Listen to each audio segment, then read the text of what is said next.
देश भर में मोदी सरकार के खिलाफ माहौल बना हुआ है। देश का युवा मोदी सरकार पर भड़का हुआ है। विपक्ष सरकार पर हमलावर है ही, और अब इन सब के बीच बीजेपी के कट्टर समर्थक भी मोदी सरकार के खिलाफ नजर आ रहे हैं। योग गुरु रामदेव ने मोदी सरकार की कड़ी आलोचना की है और आंदोलन की चेतावनी भी दी है।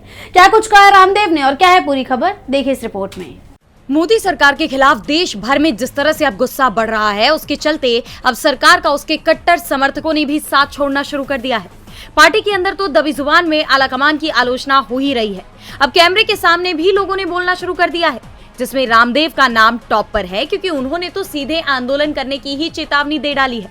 उन्होंने साफ शब्दों में कहा कि देश में बहुत घपले हो रहे हैं। ऐसे ही आंदोलन करना पड़ा तो देश कैसे चलेगा, इसलिए भाई सुधर जाओ, नहीं तो देश में आंदोलन और ज्यादा भी हो सकते हैं। आंदोलन के नाम पर मैं अराजकता अनार्की का समर्थक नहीं हूं, लेकिन भाई ये बात तो जरूर है, देश में घपला भी बहुत है। ये घपले ठीक कर लो, नहीं तो कोई ऐसा ना हो कि बाबा रामदेव को दोबारा आंदोलन करना पड़े। रामदेव ने देश की मौजूदा शिक्षा व्यवस्था और सरकारी भर्ती प्रक्रियाओं को लेकर गंभीर सवाल खड़े किए।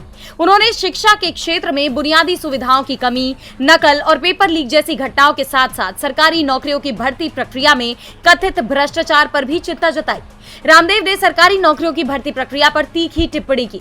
उन्होंने दावा किया कि कई मामलों में रिश्वतखोरी और अपने चहेतों को प्राथमिकता देने जैसी शिकायतें सामने आती है, जिसके कारण योग्य उम्मीदवारों को नुकसान उठाना पड़ता है। रामदेव के बयान ने सियासत को गरमा दिया है, क्योंकि पतंजलि आयुर्वेद के संस्थापक रामदेव मोदी सरकार के कट्टर समर्थकों में शुमार रहे हैं। जब यूपीए सरकार के खिलाफ अन्ना आंदोलन हुआ था, तब रामदेव ने भी मोर्चा खोला था, लेकिन अब उनके सुर बदले बदले नजर आ रहे हैं और उन्होंने सीधे मोदी सरकार के खिलाफ मोर्चा खोलने का ऐलान कर दिया है, जो मोदी सरकार के लिए किसी बड़े झटके से कम नहीं है।